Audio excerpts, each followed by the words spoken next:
Yo hoy desperté con una sensación de profunda gratitud por tener este espacio, por estar con todos ustedes, por compartir y de alguna forma que podamos crecer juntos, poder aportar. Yo creo que esa es de las mayores satisfacciones, sentir que estás aportando y que estás haciendo algo, ¿no? Bueno, ya tenemos a nuestro invitado en línea y yo todavía no le voy a dar la palabra. Para los que no lo conocen, yo lo voy a presentar y para los que lo conocen, pues lo conocen un poquito más. ¿Cómo estás, Mario Sofía? Rabán, hola Mario. Muy bien. Mario es director y fundador de la Escuela de Psicología y Kabbalah, escritor, investigador, profesor de Kabbalah, ha dedicado toda su vida a la investigación y a hacer aportes a este mundo. Muchísimas gracias, Mario. 6 doctorados, un hombre súper preparado y yo siento que el resumen de todo esto es que has dedicado tu vida a eso, Mario, a entregarlo todo, a aportar todo y a conocer para digerir y que nosotros podamos conocer de una forma más sencilla.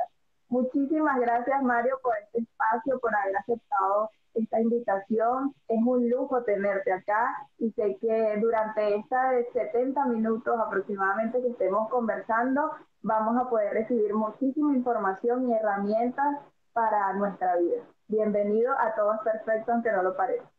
Gracias, gracias. Gracias a ti, Sofía, por la invitación y gracias a todos los que están aquí presenciando esta entrevista. La verdad, un placer, un honor grande y bueno, lo que intentamos siempre es intentar avanzar, ¿no? Toda la vida son intentos para ir avanzando en el camino de la conciencia, en el crecimiento.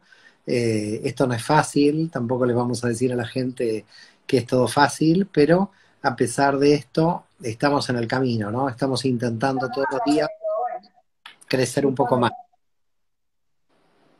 Mario, todo es perfecto aunque no lo parezca. ¿Tú sientes que en tu vida ha sido así?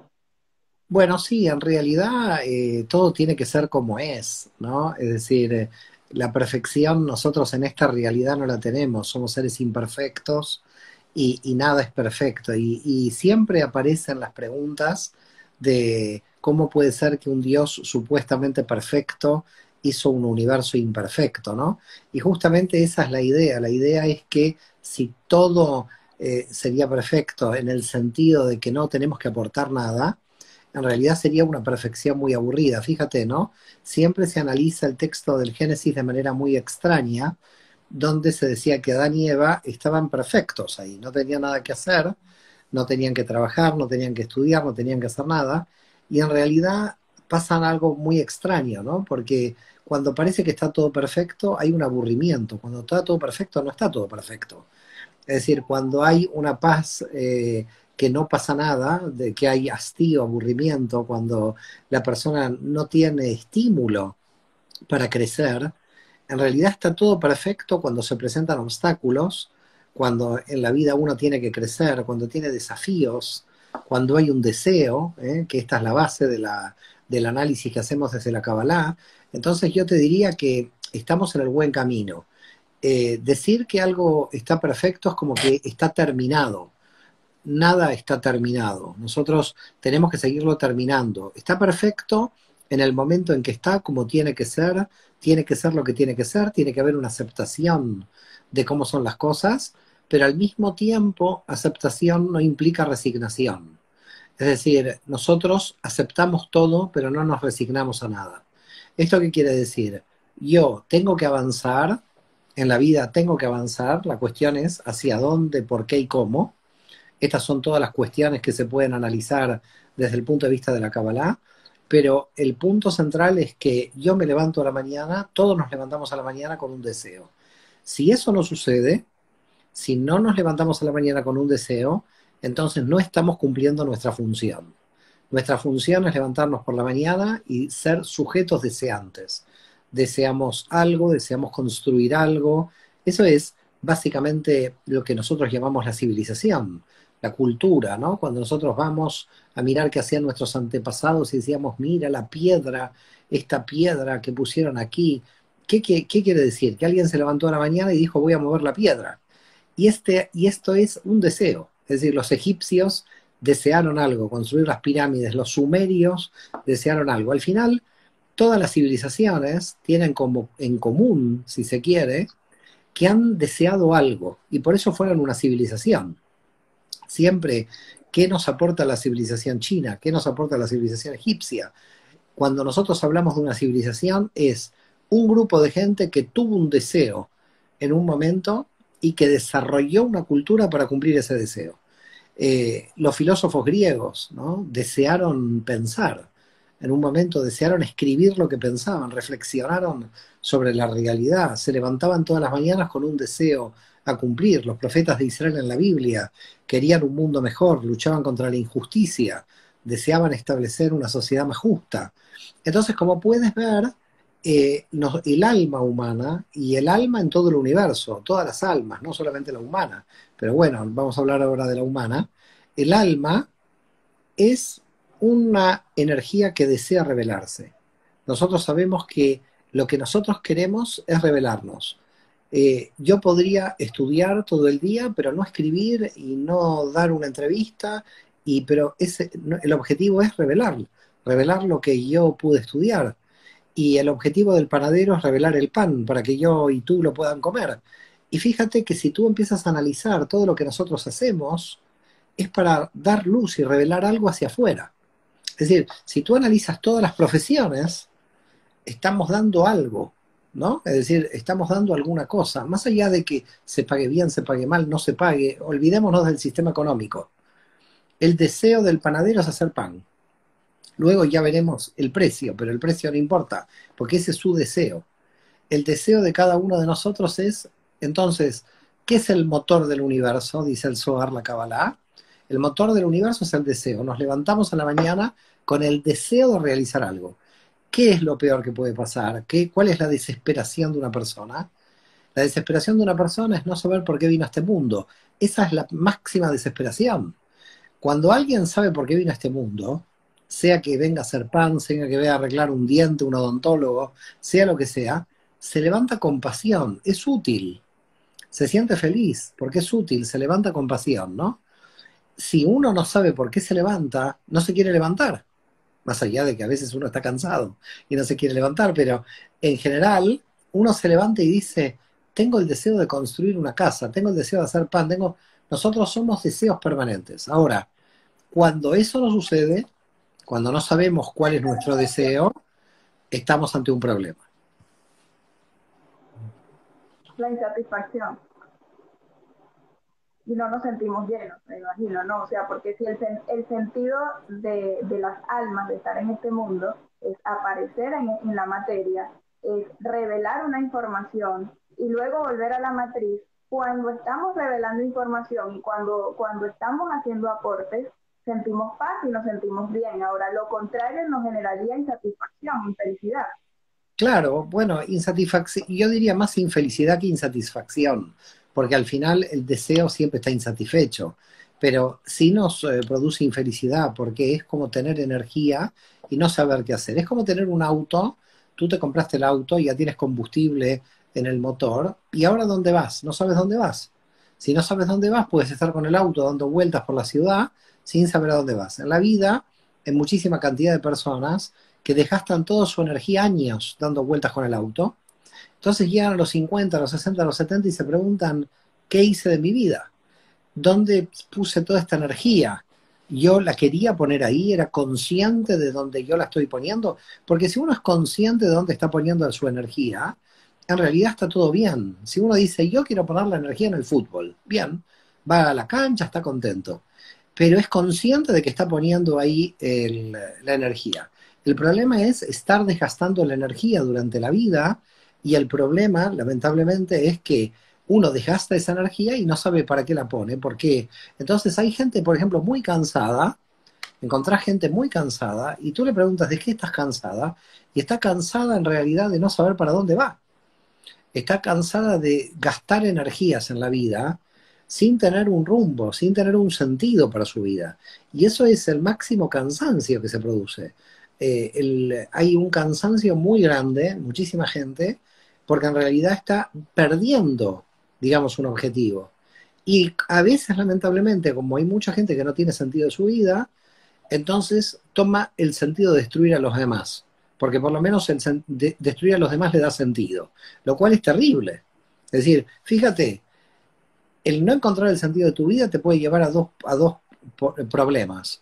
O te desesperas contigo porque no encuentras el sentido, o tomas el sentido de tu vida, que es entrar en conflicto con los demás. El sentido es molestar a los demás, que es el sentido por el cual tanta gente puede estar también en el mal. ¿Por qué? Porque en realidad dice, bueno, si no le encuentro sentido a esta vida, por lo menos encuentro el sentido en la destrucción del otro. Esto es lamentable.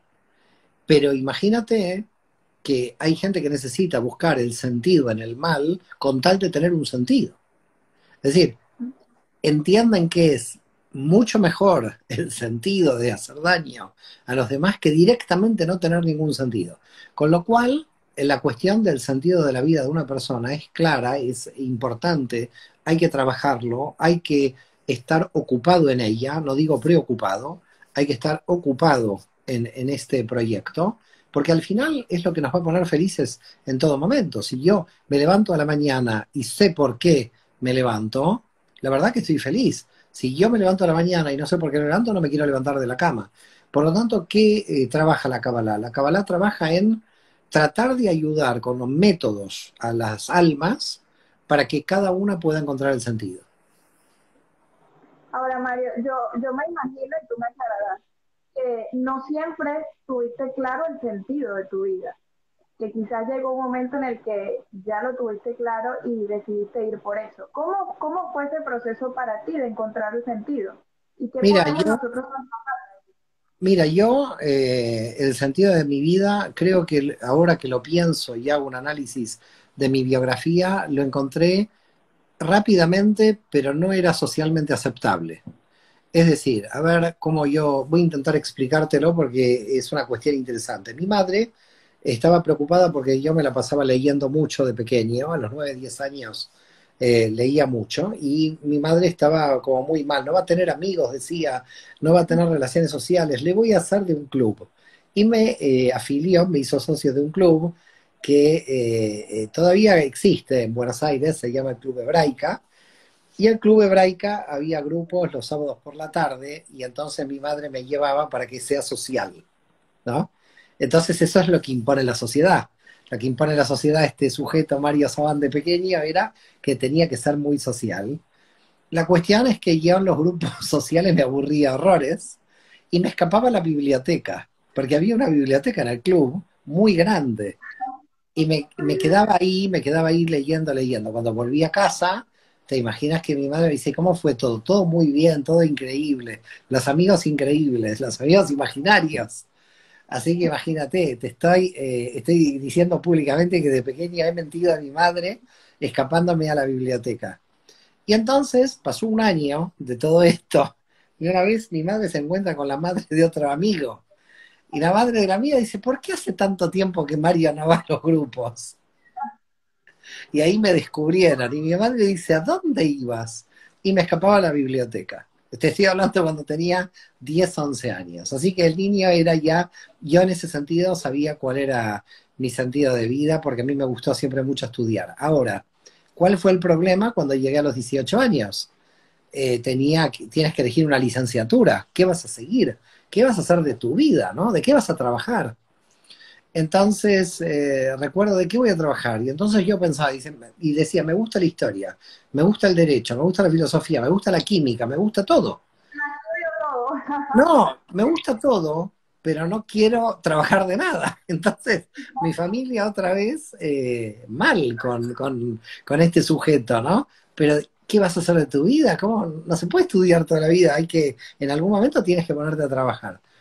Entonces recuerdo que dije, bueno, yo qué sé, voy a elegir alguna carrera. Mi madre soñaba que quería que sea abogado. Yo no soñaba nada porque a mí me gustaba estudiar nada más y dije, bueno, si me gusta me pongo a estudiar. Y estudiaba de todo, derecho, filosofía, mientras hacía la carrera. De hecho, mis primeros 2 años son, a ver, no sé, ya me da vergüenza contar esto, pero mis primeros años yo me apunté en la carrera de la licenciatura en Derecho, en la licenciatura en Periodismo y en la licenciatura de Administración de Empresas. Entonces iba a la mañana a Periodismo a la tarde a Derecho y a la noche a Administración de Empresas. Pero no tenía tiempo para estudiar, porque me la pasaba yendo y viniendo por las universidades. Así que otro problema más. Con lo cual, yo me licencié de martillero público, corredor inmobiliario, técnico en administración de empresas. Iba estudiando todo lo que se me presentaba, pero hice el año de escribano, de notario. Bueno, la cuestión es que yo iba estudiando, pero no sabía de qué iba a trabajar. Seguía con el problema de qué iba a trabajar. Entonces, a mediados del 86, de 1986, y estaba, ya tenía 3 años en la licenciatura en Derecho, comienzo mi investigación en Historia, también estudiando, y comienzo a impartir conferencias de Historia. Y comenzó a ser mi trabajo, es decir, que naturalmente, es decir, que yo te diría, mira qué curioso lo mío, ¿no? Yo sabía cuál era el sentido de mi vida, pero la sociedad no me presionaba para que defina qué trabajo iba a tener que tener, porque tenía que estar como encasillado en algún tipo de trabajo, ¿no? ¿Cómo te iban a llamar? ¿Cuál era la etiqueta? Tenía que tener un rótulo dentro del trabajo, tenía que ser alguien o algo, ¿no? Dentro de la sociedad. Y yo solamente en un punto decía, bueno, te tienes que ir a otro país porque aquí de investigador no puedes vivir, pero por otro lado era un investigador muy extraño porque me gustaba investigar todo. Por ese motivo, cuando yo llegué a la Kabbalah, hace más de 20 años, encuentro algo que yo era lo que soñaba, es una sabiduría que abarca todas las disciplinas. Dije, wow, los cabalistas era gente como yo, desesperada, solamente que tuvieron una buena ventaja, que antiguamente la sabiduría era una sabiduría global, y en cambio después del siglo XVIII nosotros realizamos, a partir del liberalismo inglés, lo que se llama la especialización del trabajo. Es decir, la pregunta que me hacían mis padres era, ¿vas a ser odontólogo, vas a ser escribano, vas a ser abogado? Yo no quería ser ni odontólogo, ni escribano, ni abogado, yo quería seguir estudiando. Entonces, claro, los podríamos llamar los sabios de la antigüedad lo tenían fácil porque estudiaban todo lo que había en ese momento. Y después de la especialización del trabajo en el siglo XVIII, esto se nos complicó. Aquellas personas que queremos el camino del estudio y el camino del crecimiento, claro, ¿de qué trabajábamos? Éramos en el rótulo social una especie de inútiles sociales, si se quiere. Pero bueno, más allá de esto, el camino de mi vida, el camino de mi alma, siempre en este sentido lo tuve claro. Lo que pasa que en la Cábala se me transformó el estudio en experiencia. Es decir, hubo un escalón, me imagino que por la madurez, donde pasé de la experiencia y el estudio al mismo tiempo. Es decir, no fue un estudio teórico. Porque cuando uno es joven, en general, se llena de teorías, ¿no? Pero lo que me sucedió a mí es que pude comenzar a acercarme cada vez a la experiencia humana, a mi propia experiencia personal. Con lo cual, en un momento te diría que el libro y la vida se fundieron en una sola estructura. Es como que no estaba el libro por un lado y la vida por otro, sino que el libro y la vida fueron haciendo una convergencia entre ambos en un punto, ¿no? Donde, por eso, a mí, fíjate que durante los últimos 20 años, además de Kabbalah, estudié mucho los orígenes judíos del cristianismo y lo que más me impresionó cuando yo estudié la teología de Jesús y sus enseñanzas, fueron que no construía una teología, tenía una definición de la vida misma, se acercaba mucho a la experiencia. Y eso fue lo que más me impresionó. A mí lo que me pasó con Jesús es algo muy interesante, porque a mí Jesús me hizo más plenamente judío. Es decir, más, si yo lo era, si yo ya estaba identificado con mi identidad judía, lo que sucedió que encontré en este rabino tan potente una llegada al núcleo de la Torá de una manera increíble. En consecuencia, me pasó que entendí mejor la Kabbalah a través de esa experiencia de entenderlo este rabino de hace 2000 años. Pero bueno, la verdad que cuando hablamos del sentido, no estamos hablando de que una persona se tiene que agarrar de la cabeza así y decir cuál es el sentido de mi vida. No estamos hablando de eso. Tenemos que ir en la acción meditando lo que nos pasa. Es decir, en realidad el famoso se hace camino al andar es real. en el sentido de que yo no encontré el sentido por una iluminación teórica un día, sino que me fui probando en la experiencia, como ya te dije, ¿no? Intenté ser, estudié periodismo, estudié administración, era como que yo me buscaba a ver dónde estaba, dónde me iba a encontrar finalmente. Y creo que lo que sucedió, creo no, estoy completamente seguro que lo que sucedió cuando yo encontré la Kabbalah es aquí estoy, aquí me encuentro, aquí entiendo. Pero claro, te vuelvo a reiterar, no son los compartimentos estancos de las disciplinas del siglo XVIII, ¿no? Yo me siento bien en una sabiduría holística, global. Ahora, eso que me comentas de esta experiencia en el que llegó un punto en tu vida en que se fusionaron los libros y la teoría con la vida, con tu propia vida. ¿Pudieras compartirnos, no sé, dos episodios o dos cosas que recuerdes de esos momentos en los que se fusionaban estas dos cosas en tu vida? Sí, sí. Donde más se fusionó siempre es en la reflexión sobre el mal. Cuando en la vida de una persona uno tiene ciertos golpes, la traición de un amigo, una separación de pareja, etcétera, cuando uno se encuentra en esos momentos, reflexiona profundamente sobre la vida, ¿ok? Cuando tiene la muerte de algún familiar cercano, el duelo, en general momentos dolorosos que aceleran la reflexión de la realidad. A veces tenemos un problema y es que en los momentos en que estamos bien, parece que no logramos reflexionar tan bien como cuando estamos mal. Parece que las mejores reflexiones a veces aparecen cuando uno está mal. Y cuando uno está bien, como está bien, ¿para qué va a reflexionar si ya está bien? Yo muchas veces dije, aquí hay una trampa que tengo que tratar de no entrar en esta trampa. Y es cómo lograr reflexionar profundamente sobre la realidad cuando uno está bien.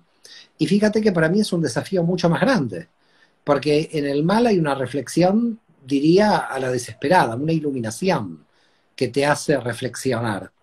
Es una reflexión de vida, a veces es un cambio de vida. Cuando uno está bien, no cambia las condiciones de vida, porque como todo está bien, no cambia nada, y esa es como la trampa del bien, digamos. La trampa del bien, o lo que yo llamaría lo malo del bien, es que el bien te acomoda en una zona de seguridad donde ya te vas durmiendo, te vas aburriendo, vas perdiendo fuerzas. El mal te despierta. Fíjate que mal en hebreo es ra, reish ain, y si das vuelta a las dos letras es quiere decir estar despierto. Es decir, el mal te despierta. El bien te duerme. A nadie le deseo el mal para que lo despierten, por supuesto. Pero lo que digo es, la gran pregunta, ¿no? Que yo siempre he tenido y que la Kabbalah en cierto modo me ha respondido, es cómo me despierto cuando estoy bien. Es decir, cómo trabajo fuerte cuando yo sé que mañana voy a tener un plato de comida. Porque si sé que mañana no tengo un plato de comida, queda claro que hoy tengo que trabajar fuerte, porque necesito el plato de comida mañana. Pero la pregunta es, si yo entré en una zona de seguridad, por ese motivo, por ejemplo, yo para avanzar, por ejemplo, borro todo mi currículum anterior, porque eso a mí me pesa en forma negativa. Es decir, yo cuando estoy escribiendo un libro o cuando empiezo un nuevo proyecto de tesis doctoral, no pienso en nada de lo anterior, me lo borro, como que no existe, como que estoy empezando de cero. Porque si no, una persona podría regodearse y decir, bueno, yo ya alcancé esto. No, no, yo no alcancé nada. Yo tengo que volver a alcanzar algo. Porque la vida es un proyecto permanente, no tiene fin, no tiene término. Y ahí entraríamos en un nivel muy alto en el árbol de la vida, que es la clipa de Keter, que es creer que uno ha llegado. Uno nunca ha llegado a nada. Uno nunca ha llegado a nada. Uno tiene que seguir creciendo. Para eso vino a este mundo. Entonces, uno tiene que recomenzar siempre nuevamente. Es verdad que mucha gente dice, bueno, qué cansancio esto de recomenzar nuevamente, ¿no? Hay gente que tiene 70 años, ¿por qué recomenzar nuevamente? Porque esa es la estructura de la vida. La estructura de la vida es que todos los días nos dan una oportunidad de volver a comenzar absolutamente todo. Qué maravilla. Mario, este live obviamente no es dedicado específicamente a hablar de la educación, pero sí quiero que toquemos el tema, y es un tema súper amplio. Eh, Duramos a veces, pasamos 25 años como mínimo en sistema educativo, desde el jardín, del bachillerato, la universidad, como mínimo unos 25 años en donde, bueno, aprendemos matemáticas, aprendemos a hacer cosas, a construir, pero no aprendemos a vivir. Así ¿Qué es. tanta raíz, qué tanta raíz espiritual hay en los sistemas educativos actuales y hacia dónde deberíamos ir? El problema del sistema educativo es que se le está endilgando una responsabilidad que no tiene. Hay una responsabilidad familiar en la educación real del sujeto que la familia no puede enviárselo al sistema educativo. El sistema educativo yo creo que hace lo que puede con los recursos que tiene, pero la familia es el núcleo central de donde la persona se va a desarrollar. No es tanto el sistema educativo, yo creo que la cuestión es la familia. Y habría que tratar de dilucidar la gran pregunta, ¿quién nos enseñó a ser padres, por ejemplo, ¿no? Yo he estudiado mucha geometría o mucha matemática, pero nadie me dijo cómo ser padre, nadie nunca recibió un consejo. El día que mi hijo nació, un poco no sabía qué hacer con él. Sí sabía qué hacer con él a nivel biológico, de mantenerlo, de cuidarlo, pero las relaciones. Entonces, nosotros somos, podríamos llamar, unos ignorantes emocionales o unos ignorantes familiares. Nadie aprendió a ser hijo, nadie aprendió a ser padre, nadie aprendió a ser tío. Son roles que no los hemos aprendido. Yo creo que tanto la familia como el sistema educativo tendrían que ayudarnos a desarrollar esos roles, ayudarnos a desarrollarnos como padres, como madres, qué es lo que tenemos que hacer, porque yo me doy cuenta en mí mismo, ¿no? Es decir, a mí nadie me ayudó a ser padre, ni a ninguno de los padres nos ayudaron a ser padres. Es decir, hemos nada más copiado los patrones de nuestros propios padres, lo cual tampoco es garantía de nada, porque hay patrones que son tenebrosos. Con lo cual, hay que hacer una revisión de los roles familiares, un ejercicio de los roles familiares, que al final de eso se trata vivir, ¿no? Es decir, yo hubiera querido realmente que alguien me dé algunos tips para ser padre antes del nacimiento de mi hijo. Y eso que tuve a mi hijo ya bastante grande, ¿no? No tan joven. No me quiero imaginar gente que a los 20, 25 tienen hijos, porque es como que tienen hermanos en realidad más que hijos. Con lo cual, yo creo que hay que hacer una gran reflexión del aprendizaje de los roles, ¿no? Es decir, de cómo, de los roles también de la pareja, pero sobre todo en la relación de los hijos a los padres y de los padres a los hijos. Y lo digo claramente porque si bien en una época existía la dictadura de los padres, hoy existe también la dictadura de los hijos. Hay que tener mucho cuidado, ¿no? Somos una generación que ha quedado en medio del sándwich. Es decir, queríamos hijos libres, pero no podemos perder tampoco la autoridad. Entonces yo creo que hay que, como dice el árbol de la vida, regular la autoridad y la libertad. Es muy, muy difícil porque cada edad hay mucho más autoridad que libertad, ¿no? A los 3 años no le puedes dar la libertad que le tienes que dar a los 13. Eso queda claro. Pero la cuestión es cómo uno ir entrenándose para poder ver hasta qué punto uno está utilizando mal su autoridad o está utilizando mal la libertad, ¿no? Esto yo creo que es el juego entre autoridad y libertad. A veces es difícil porque, vuelvo a reiterar, no nos lo enseña nadie, lo aprendemos en la experiencia y a veces en la experiencia, por ese motivo, muchas veces uno dice, bueno, los padres hicieron siempre lo que pudieron, pero no lo que sabían, no lo que sabían, porque sabían poco de ser padres. Entonces yo creo que tiene que haber más conciencia de los roles familiares, más aprendizaje de nuestros roles familiares para poder tener mejores familias y para tener una muy buena formación. Luego, ya el sistema educativo se ocupará de domesticarnos, pero el nivel de libertad lo tenemos que tener en la familia. Digo de domesticarnos porque lo que hay que hacer es rebelarse muchas veces contra el sistema educativo, porque hay que tener ideas originales, no seguir los patrones del sistema educativo tampoco, ¿no? Sí. Ahora ya con otra perspectiva, ya como padre, si nos dirías, si nos tuvieras que decir como un top tres cosas a trabajar y a desarrollar como padres, ¿cuáles serían? Yo creo que la primera es dejar mucha autonomía en el libre debate, en oír, en escuchar. A veces queremos escuchar que se reiteran los mismos patrones. y son almas que vienen con su propia alma, con su propia identidad. Creo que el primer tip, me parece, es entender de que cada uno es un alma que trae una información y que de ninguna manera son un clon nuestro. Lo digo por experiencia, porque tengo una experiencia con Max, mi hijo, cuando tenía 5 años, que recuerdo que lo llevé a estudiar violín y él llegó y yo le pregunté, ¿y a ti te interesa estudiar violín? No, no sé, entonces ¿por qué te traje? Porque me gustaba, quería yo estudiar violín, yo era el frustrado del violín, no él. Entonces, claro, ahí me di cuenta de que hay que tener mucho cuidado. El primer tip para mí es no obligar a repetir patrones y frustraciones de uno, que ellos no tienen nada que ver, sino que ellos tienen su propio camino. Así que hay que escucharlos mucho porque son almas que vienen a enseñarnos muchas cosas. Y segundo punto, esa cuestión entre autoridad y libertad, esa cuestión de cómo pongo límites sin que se ofenda, es decir, lo que llama Luria límites endulzados, ¿no? Es decir, tratar de ser dulce pero al mismo tiempo firme. No es fácil, porque a veces ser firme parece que uno es un dictador y ser dulce parece que uno lo deja ser.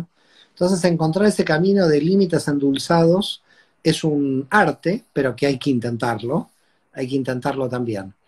Y un tercer tip, yo te diría, por supuesto, depende de la edad, ¿no? Acá ya, si el tip es para un hijo de 22, no es lo mismo para el de 13. Yo creo que lo importante en la adolescencia es saber cuáles son sus compañías, cuáles son sus amigos, porque siempre hay mucha influencia del entorno. Fíjate que el adolescente en el árbol de la vida está en Yesod, está formando su identidad y puede ser arrastrado muy fácilmente por el grupo. Entonces hay que mirar un poco el grupo. Así que esto yo creo que son los 3 tips basados en la experiencia. Qué bueno, qué bueno. En términos de despertar, Mario, ya esto va a ser algo más personal. En términos de despertar de conciencia, como anécdotas de tu vida, ¿qué momentos han propiciado ese despertar en tu vida? Te vuelvo a reiterar, para mí los momentos fueron los más fuertes, los más dolorosos. Por ejemplo, un momento de despertar de conciencia fue cuando cambié claramente de país, cuando dejé Argentina para venir a vivir a España hace 20 años. Eso me marcó mucho porque yo sentía de que mi época en Argentina había terminado, mi etapa en Argentina había terminado y ese fue un quiebre muy grande, pero fue un quiebre de gran felicidad, fue un cambio de conciencia a partir de algo muy bonito, ¿no? Porque en España me recibieron muy bien, me hice muchísima cantidad de amigos, aquí en Cataluña, en Barcelona, gente entrañable. Tengo muchísima cantidad de gente que yo, la verdad, en este sentido no puedo decir nada. Pero ese cambio es un cambio que fue indudablemente fuerte en el aumento de nivel de conciencia. Imagínate que yo te diría que entro de lleno a la Kabbalah cuando llego a Barcelona, claramente, porque cuando estaba en Argentina analizaba temas históricos y filosóficos, pero no místicos. Yo entro en la mística claramente en el 2002, cuando llego a Barcelona y llego con ese espíritu de ser yo mismo. Hay un punto de inflexión muy grande ahí, muy, muy grande ahí, clarísimo, ¿eh? Clarísimo, clarísimo, en decir, esto es un quiebre de lo anterior. Tanto que yo recuerdo mis primeros caminatas por Barcelona, además de la felicidad que tenía, que yo, claro, la familia había quedado toda en Argentina, en Buenos Aires, entonces era como que no tenía los condicionamientos de toda la familia a mi alrededor, entonces mi identidad tenía que ser la que era, tenía que encontrar mi identidad tal como era mi identidad, lo que yo quería construir de mi identidad, ¿no? Entonces, eso me dio un gran marco y eso fue un gran, yo diría, quiebre, pero quiebre en el sentido positivo del término, un cambio de conciencia, pero muy, muy grande, ¿eh? Un cambio de conciencia muy grande. Eh, en otras épocas de la vida, otro cambio de conciencia, digamos, de esas características, la verdad que no recuerdo, porque yo creo que eso es un antes y un después en mi biografía. Tuve indudablemente momentos, pero yo creo que es el momento más grande, porque sentí que yo renacía en el momento que llegué a Barcelona en el 2002, que pasaba a vivir otra vida, prácticamente que era otra biografía, que podía escribir mi biografía. En Argentina sentía que la biografía mía estaba escrita, en cierto modo, por los condicionamientos familiares. Eso que yo he tenido una excelente familia, con mi padre y mi madre excelentes, he tenido una excelente relación y sigo teniéndola con mis hermanas, es decir, que no había ninguna disfunción familiar. Pero sí yo entendía que había características de mi alma que no eran correlativas con el alma del país en que había nacido. Pese a que quiero mucho la Argentina y cuando vuelvo me emociona, ¿no? Pero yo ahí llegué a la conclusión y después lo encontré en la Kabbalah, de que hay almas que aunque hayan encarnado físicamente en un país, a veces tienen que emigrar porque en ese país no se encuentran. Es decir, A eso hay, iba. hay almas que tienen cierta vibración, que vibran en ciertos, es decir, puedes encontrar, no sé, un español que nació en Madrid viviendo en Chile y se siente feliz en Chile porque en Chile encontró su vibración, ¿no? Entonces lo que sucede muchas veces es que el alma tiene un tipo de vibración de acuerdo al territorio. Entonces, y esto está estudiado por la Cábala. Entonces, yo lo que sentí es que cuando yo llegué a Barcelona, mi alma vibraba en la misma vibración, en la misma frecuencia. Es decir, cuando yo llegué dije, me siento en casa. Es una sensación de sentirme en casa, una sensación como... Y así le pasa a mucha gente, franceses que van a vivir a Brasil o alemanes que van a vivir a México. Es decir, hay mucha gente que dice, pero Dios mío, este es mi lugar, ¿no? Este es mi lugar. Eh, las almas, geográficamente tenemos también podríamos decir, una relación energética con un territorio. O sea, que sí influye el lugar en el que estemos, porque a las varias personas a las que le hice esta pregunta sobre el despertar de conciencia ha coincidido con un viaje, con que cambian de país, y eso es lo que los hace despertar en la conciencia.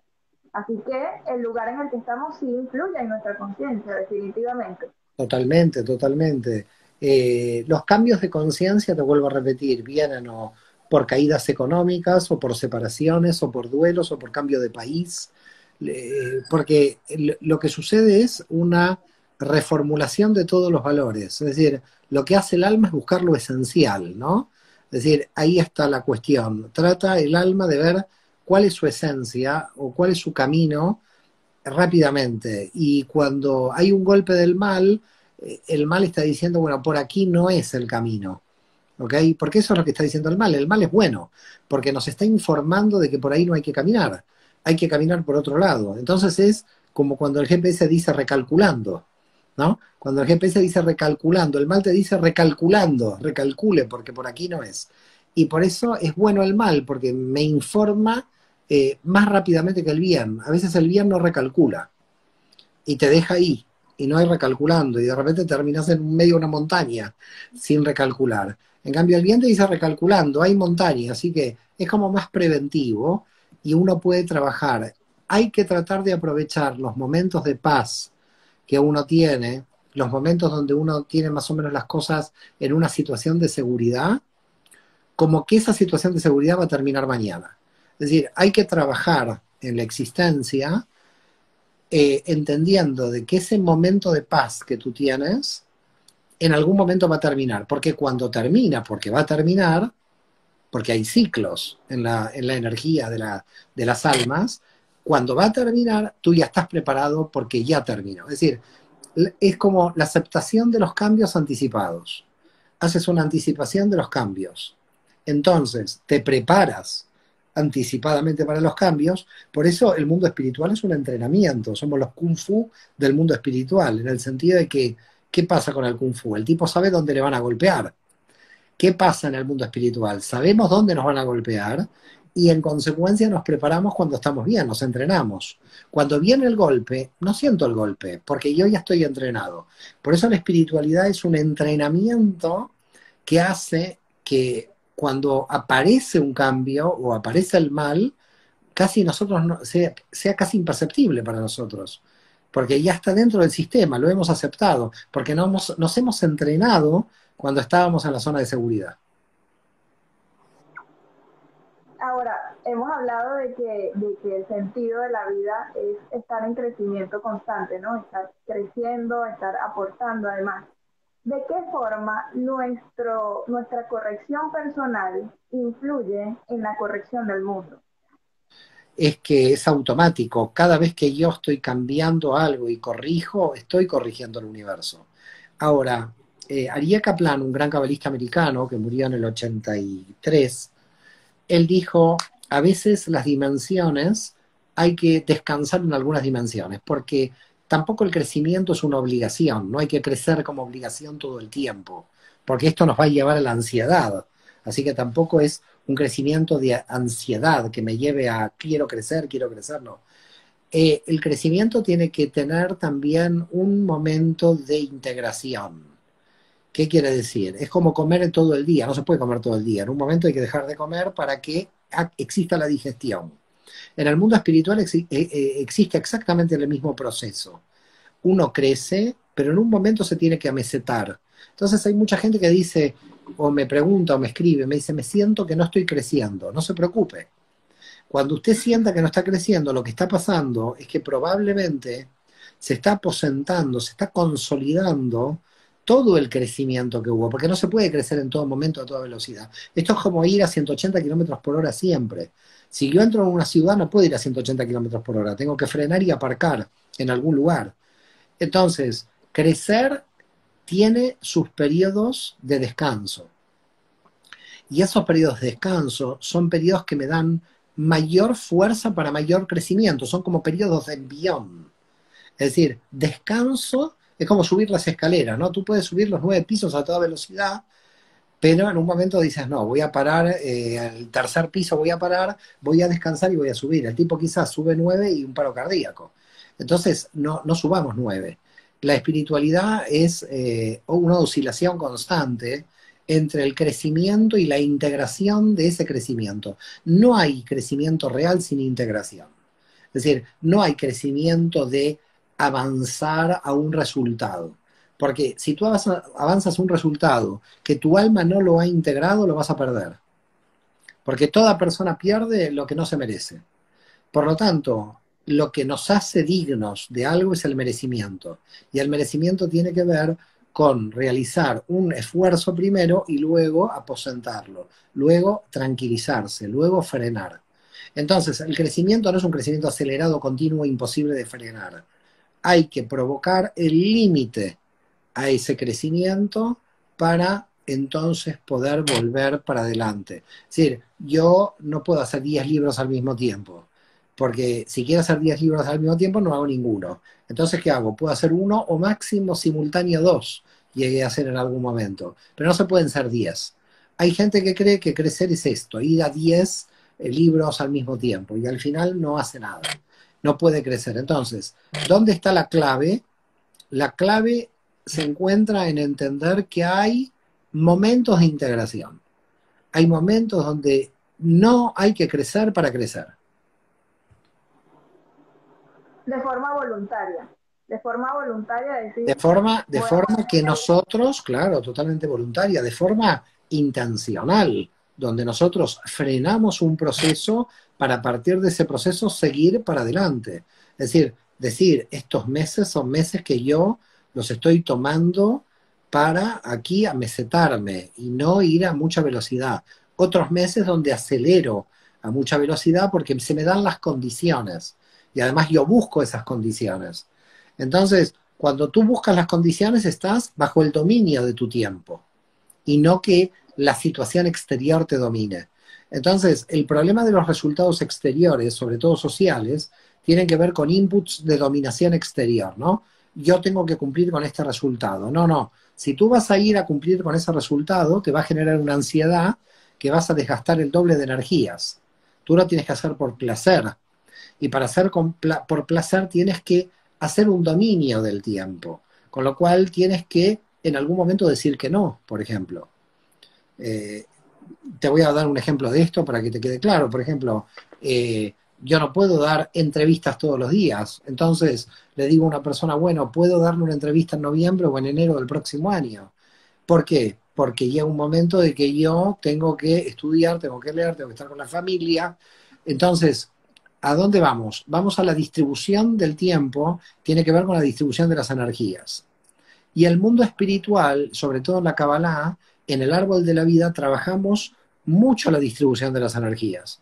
Es decir, es casi algo clave la distribución de las energías. Porque si no distribuimos bien las energías, las perdemos, y si las perdemos, nos frustramos. Por eso hay tanta gente que está cansada y no tiene resultados. ¿Por qué está cansada y no tiene resultados? Porque enfoca mal la energía. Y el árbol de la vida funciona como un sistema para conocer de qué forma estamos distribuyendo las energías en nuestra vida. Por supuesto, claro que sí. El árbol de la vida eso es lo que hace. Su objetivo es la distribución de las energías. Buenísimo. Ahora, Mario, existe el libre albedrío. ¿Qué es el libre albedrío? El libre albedrío es la ilusión de que elegimos algo, pero es una Pero ilusión. no, Pero es una ilusión de que estamos eligiendo algo porque yo no elegí la nariz que tengo. Es decir, el libre albedrío sería ir a operarme y cambiar de nariz, pero tampoco sería plan, porque la nariz que me va a poner el cirujano plástico va a ser también la que él piense. En definitiva, todo está predestinado en cierto modo, pero nosotros no tenemos que pensar así. Nosotros tenemos que pensar como que existe el libre albedrío, porque si no, no tendríamos responsabilidad. Entonces nosotros tenemos que pensar, ahí hay un gran tema entre libre albedrío y predestinación, porque lo que yo voy a elegir ya se sabía que lo iba a elegir.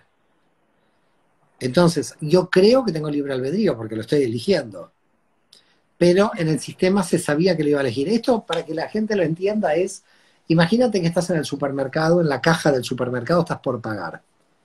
¿Qué te hacen los supermercados? Te ponen una serie de golosinas y una serie, antes de, estando ahí al lado de la caja, ¿no? ¿Qué pasa? Que te tientas y sacas un chocolate de ahí. Hay un estudio de marketing que dicen que si te pones los chocolates ahí, indudablemente estás predestinado a que vas a comprar el chocolate. Ese libre albedrío, tú crees que has libremente elegido el chocolate, pero si el chocolate no estaba ahí, libremente no lo hubieras elegido. Te lo pusieron para que tú tengas la ilusión de que libremente lo eliges, pero la gente de marketing sabe que te está manipulando. Estás predeterminada a comprar ese chocolate. Y así funciona el orden de toda la realidad. A pesar de esto, yo tengo que pensar siempre que yo elegí ese chocolate. ¿cómo te estalló la cabeza cuando llegaste a esto? Ahí hizo, puff, mi cabeza hizo, Ay, Diosito. Mario, tengo una pregunta. Compartimos porciones de alma con otras personas y es por eso que hay personas que llegan a nuestra vida, nos acompañan en nuestra evolución, nosotros las acompañamos a ella en su evolución y luego estas personas ya no compartimos, ya esa persona no forma parte de mi vida. Es por esto, porque tenemos una corrección que hacer con cada persona en un área distinta y es por eso que a veces están y a veces no están y cuando no están, bueno, ya se cumplió el objetivo. con todos los que conocemos nos dan información. Pero cuando decimos a todos los conocemos nos dan información, no estamos diciendo nuestra hermana, nuestra sobrina. Si yo mañana tomo un taxi, ese taxista que yo conozco me está dando información. Porque ahí está el tema, la gente cree que solamente me dan información las relaciones importantes que yo tengo, ¿no? Mi esposa, mis hijos, no, todos ellos, por supuesto, me dan información, pero las que podríamos llamar relaciones transitorias en alguna etapa de la vida, un amigo de una etapa de la vida, una persona que conocí que ya no la veo más, esta gente me ha dado información. Si esa información yo no la capto y no aprendo de esa información, va a venir otra persona cumpliendo el mismo rol para darme la misma información. Por ese motivo mucha gente dice, siempre me toca la misma pareja, siempre termina igual, te toca la misma pareja porque todavía no aprendiste. Pero el día que ya has aprendido de ese rol, entonces ese tipo de pareja no lo vas a tener más. Es decir, uno atrae lo que necesita, uno atrae lo que lo ayuda a crecer. Entonces, se te acercan las personas que necesitas en ese momento, incluidas las que te van a hacer daño, porque lo necesitas también en ese momento para salir de tu ingenuidad, entender cómo funciona la realidad, entender cómo funciona el mal. Así que tampoco creamos que es solo aprender de aquellas personas bondadosas. Aprendí del que me hizo mal también. Entonces, aprendemos de todo y de todos. Por ese motivo, toda información que tenemos es importante a los fines de comprender esa información. Porque la mente en general tiene un problema que corta la información. Lo que a la mente no le conviene lo desecha y por lo tanto corta la información. Tenemos que ser conscientes de que toda la información que nos llega para nuestro beneficio si sabemos decodificarla, si sabemos decodificar esa información. Por eso, un sueño, ¿qué es? Un sueño es mi vida del otro lado, mi alma sale de la materia y busca información. Un número que se reitera a una persona, se te reitera todo el día, 2, 2, 2, 2, o 22, o 11, o 33, o el 8, se te reitera. ¿Qué? Porque es que te están enviando información. Es decir, todo lo que la mente de alguna manera está recibiendo como antena, lo tiene que recibir todo. Luego, la mente racional, lo que nosotros llamamos en hebreo la biná, va a intentar como clasificar esa información. Pero en realidad, antes de clasificar la información, tenemos que observarla, porque el problema de clasificarla anticipadamente es tener un prejuicio. Por ese motivo los seres humanos somos muy prejuiciosos, porque en realidad vemos algo y lo queremos definir. Vemos algo como que es sospechoso y lo queremos definir. Y de repente no es nada sospechoso. Pero la definición parece que nos da control del asunto, cuando nos estamos equivocando de cabo a rabo. Por ese motivo, desde el punto de vista de la cábala, Abulafia decía, el gran cabalista Abulafia, hay que observar antes de pensar. Hay que observar antes de pensar, porque cuando la velocidad del pensamiento opera y la mente se involucra rápido, entramos en el mundo de los prejuicios. Porque al final todo juicio es prejuicio. Todo juicio es prejuicio. Para un juicio verdadero habría que profundamente analizar la realidad. Como nosotros somos opinólogos y no analizamos profundamente la realidad, opinólogos o todólogos, el problema es que como vemos la realidad superficial, juzgamos la realidad superficial y no la realidad de fondo. Por lo tanto, somos muy prejuiciosos los seres humanos. Y lo que hay que hacer claramente es salir de esa zona de prejuicio suspendiendo el juicio, suspendiendo la posibilidad de realizar un juicio, quedarme en suspenso de decir algo. Voy a observar lo que pasa, voy a tomarme el tiempo para poder observar lo que sucede. ¿Estamos de acuerdo? En consecuencia, tomo el tiempo para observar lo que sucede y mientras voy observando me voy acercando a la máxima realidad posible. Por supuesto, no la realidad total, porque yo ya sabemos en física que la modifico a la realidad. Entonces, me acerco por lo menos a no tener prejuicios sociales o culturales. Sí, porque me pregunto cómo saber que lo estoy haciendo de forma objetiva. No, no hay Esa forma objetiva. Hay que olvidarse. No, no, nunca hay forma objetiva. Lo que sí sabemos que lo estamos haciendo bien es cuando unimos y no entramos en conflicto. Es decir, cuando nosotros vamos por el camino del conflicto, es que indudablemente lo estamos haciendo muy mal y esa no es una forma objetiva. Objetivo es la unión en la matrix divina. Ese es el objetivo. Para tener conocimiento objetivo hay que unir y no dividir. Cuando nosotros dividimos ya no hay conocimiento objetivo y hay conocimiento fragmentado. Y por lo tanto todo lo fragmentado es subjetivo. Hay que intentar, desde nuestra subjetividad, ir caminando hacia la matriz.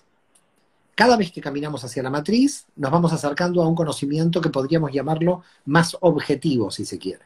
Por ejemplo, el árbol de la vida tiene 10 dimensiones que son objetivas. Tú tienes misericordia, yo tengo misericordia, todo el mundo tiene misericordia. Alguien tiene muy poca misericordia porque la tiene mal desarrollada, pero la dimensión la tiene. Entonces, las dimensiones son objetivas, existen. Lo que pasa es que cada uno de nosotros la desarrolla de otra manera. Eso es lo subjetivo.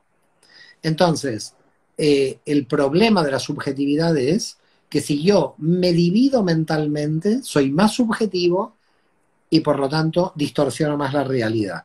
Para no distorsionar la realidad tengo que caminar hacia la unidad del Aleph, hacia la unidad, y cada vez que camino hacia la unidad soy menos conflictivo. Si soy una persona conflictiva, sádica con el conflicto, que escribe de manera agresiva, si soy una persona que se ríe de los demás, o si soy ese tipo de persona, indudablemente el problema es que aunque yo levante la bandera del Aleph, levante la bandera de la unidad, yo estoy dividiendo.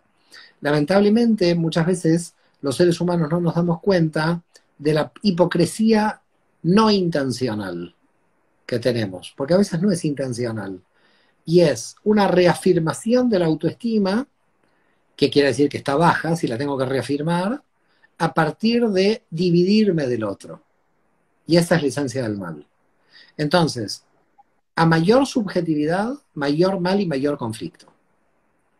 A menor subjetividad, menos conflicto. Porque si yo soy nada, no quiero entrar en conflicto con nadie, porque no tengo que entrar en conflicto. Alguien que entra en conflicto se reafirma en el yo y quiere ser algo. ¿Y por qué quiere ser algo? Porque tiene baja autoestima. Aunque hipotéticamente crea teóricamente que no tiene baja autoestima. Es decir, puede creer que no lo tiene. Es más, hay personas, por ejemplo, que atacan lo racional y no se dan cuenta que en realidad son hiperracionales, pero atacan lo racional creyendo que se están liberando de lo racional. Y ese ataque a lo racional lo que demuestra, esa aversión a lo racional, es la hiperracionalidad que tienen. Quiere decir que no tienen una racionalidad equilibrada. Entonces, hay que tener como mucha sutileza, si se quiere, en ese darse cuenta, en la conciencia. Y nos es difícil a todos, ¿eh? Si nos es difícil a todos esa conciencia, porque vivimos en un mundo muy mecanizado, muy rutinario en lo cotidiano. Entonces hay que frenar, hay que observar, hay que meditar y luego no dejar de accionar al mismo tiempo, entrar en acción. Pero vuelvo a reiterarte, nosotros tenemos, los seres humanos, nuestras almas, muchas podríamos llamar incoherencias no intencionales. Si se vuelven intencionales, bueno, claramente el mal te ha poseído, si se vuelve intencional, ¿no? Pero a veces no nos damos cuenta de que enarbolamos banderas que realmente no sentimos, que para enarbolarlas hay que sentirlas, ¿no? Y que cuando las sientes no las necesitas enarbolar. Mario, hablemos del duelo. Eh, ¿Qué le dices a las personas que están viviendo un duelo y cómo transitar por él, por ese duelo? ¿Qué les dices? Mira, yo antes de decirle algo a las personas que transitan un duelo, a la misma persona le podría decir qué pasa si encuentra una cucaracha en la casa. En realidad, si encuentra una cucaracha en la casa, la pisa y la mata. Yo no he escuchado de ningún ser humano que haga un duelo todavía por una cucaracha muerta que está por la casa. Seguramente la familia de cucaracha estarán todos de duelo porque han perdido a una cucaracha. La cucaracha es un ser vivo como todos nosotros. Defendemos a los perros, a las ballenas, pero a las pobres cucarachas nadie las defiende. Tienen tanto derecho, indudablemente, a ser libres y vivir como nosotros, pero nos dan temor, las sentimos que implican que algo está sucio, no nos dan una imagen de suciedad, si se quiere. Nosotros somos otra vez contradictorios. Podemos matar mosquitos, cucarachas o pollos para comer y nadie hace duelo por ellos. Solamente hacemos duelo por nuestra especie, lo cual resulta bastante triste de la raza humana. Hacer duelo por nuestra especie implica que somos dolorosamente selectivos, porque además nos duelen nuestros parientes cercanos y no los que murieron en otro lado, con lo cual todavía peor. Es decir, nos duele el cercano. De los millones de muertos por COVID nadie se acuerda, pero sí se acuerda de un familiar cercano. Esto nos implica que somos más selectivos todavía. Es decir, somos selectivos con todos los animales muertos y somos selectivos con todos los hombres muertos, pero que no están en nuestro entorno. Que una persona le duela, una persona que está en su entorno, implica el supremo egoísmo de la raza humana. El egoísmo tan brutal que tenemos, porque le damos valor solamente a aquello que nos rodea y a aquello que supuestamente tenemos. Cuando alguien está en duelo, es porque no entiende y no acepta el fin de las cosas. Y todas las cosas tienen fin.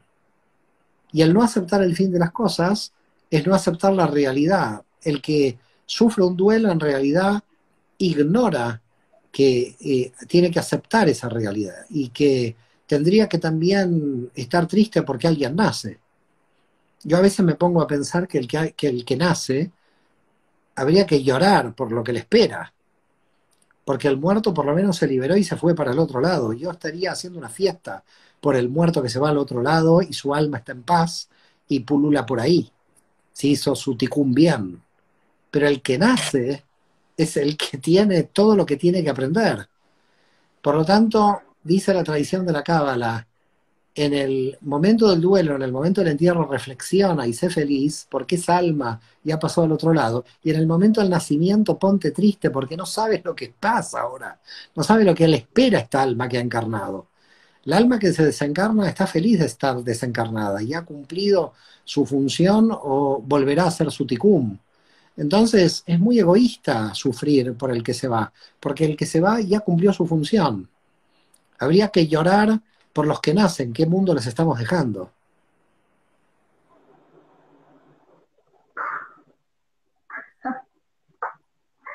Así estamos haciendo todos acá. Bueno, Mario, vamos a pedirle a las personas que tengan preguntas. Esta hora se fue rapidísimo, Dios mío. Qué fuerte, ya ha Rapidísimo. pasado una hora, Dios mío, me voy No puedo despidiendo. Bueno, parar. un par de preguntas Dios antes de la mío, despedida.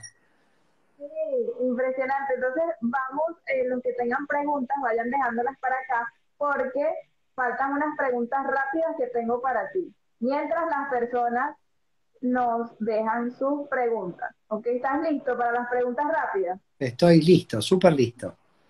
Seguro. Sí. Mario, ¿qué te conecta con la felicidad? Me conecta con la felicidad todo. Todo lo que sucede me conecta con la felicidad. Inclusive lo que me termina dando tristeza me da felicidad porque siento que siento algo.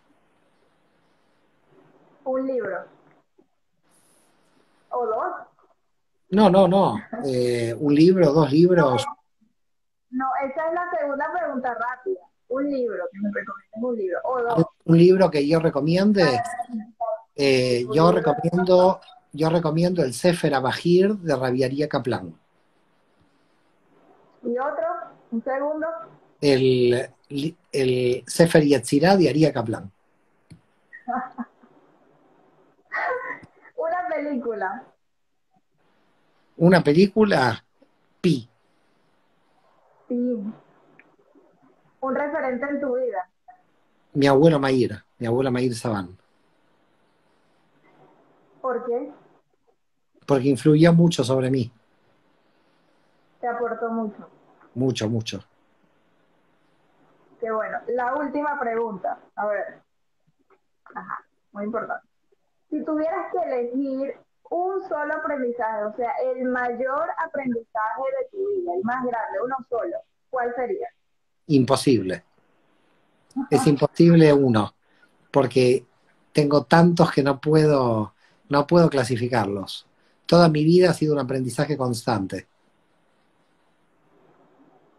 Cuéntanos uno que te venga aquí a la mente, uno grande. No vamos a decir que es el único, ¿ok? Un Uno aprendizaje grande. que se me ha reiterado mucho es haber tenido hace muchos años un prejuicio frente a una persona que años después yo me vi en la misma situación. Y eso pasa mucho, es impresionante. Nos pasa mucho en la vida. Y qué privilegio cuando eventualmente podemos darnos cuenta de eso. Muy fuerte, Porque muy pasa fuerte. Me mucho. pasó dos veces en mi vida. Tuve un prejuicio frente a una persona, lo pensé y años después estaba en esa situación. Y vuelta a pasarme lo mismo. Tuve un prejuicio hacia una persona y me encontré nuevamente años después en la misma situación. Y eso me llevó a reflexionar mucho. Me llevó a prácticamente suspender todos los juicios. Gracias por todo, gracias por toda esta entrevista. Un placer enorme.